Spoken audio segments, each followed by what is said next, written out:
কোটা সংস্কার আন্দোলনের প্ল্যাটফর্ম বৈষম্য বিরোধী ছাত্র আন্দোলনের নতুন কর্মসূচি ঘোষণা করা হয়েছে। নতুন এই কর্মসূচির নাম রিমেম্বারিং আওয়ার হিরোজ। সব শ্রেণী পেশার মানুষকে বৃহস্পতিবার অনলাইন ও অফলাইনে এই কর্মসূচি পালনের আহ্বান জানানো হয়েছে। বৈষম্য বিরোধী ছাত্র আন্দোলনের পক্ষ থেকে প্ল্যাটফর্মের অন্যতম সহ সমন্বয়ক রিফাত রশিদ এই কর্মসূচি বুধবার সন্ধ্যায় ঘোষণা করেন। পরে গণমাধ্যমে এক সংবাদ বিজ্ঞপ্তি পাঠানো হয়। সেখানে বলা হয়, সারা দেশে ছাত্র জনতার উপর গণহত্যা, গণগ্রেপ্তার, মামলা, হামলা, গুম, খুন ও শিক্ষকদের উপর ন্যাক্কারজনক হামলার প্রতিবাদ জাতিসংঘের মাধ্যমে তদন্ত করে বিচার এবং বৈষম্য বিরোধী ছাত্র আন্দোলনের 9 দফা দাবি আদায়ের লক্ষ্যে এ কর্মসূচি।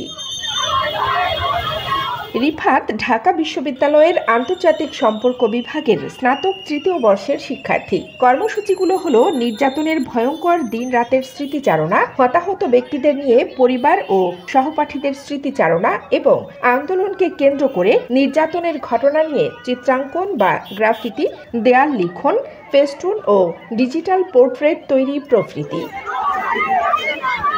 নিহত ব্যক্তিদের স্মরণে এ ধরনের যে কোনো কন্টেন্ট বা লেখা 2টি হ্যাশট্যাগ ব্যবহার করে অনলাইন ও অফলাইনে প্রচার করার আহ্বান জানানো হয়েছে বিজ্ঞপ্তিতে। শিক্ষক, শিক্ষার্থী, অভিভাবক, বুদ্ধিজীবী, পেশাজীবী, শ্রমজীবী, ব্যবসায়ী সহ সব শ্রেণী পেশার মানুষকে এই কর্মসূচি পালনে সর্বাত্মক অংশ নিতে বিশেষ অনুরোধ জানিয়েছে বৈষম্য বিরোধী ছাত্র আন্দোলন।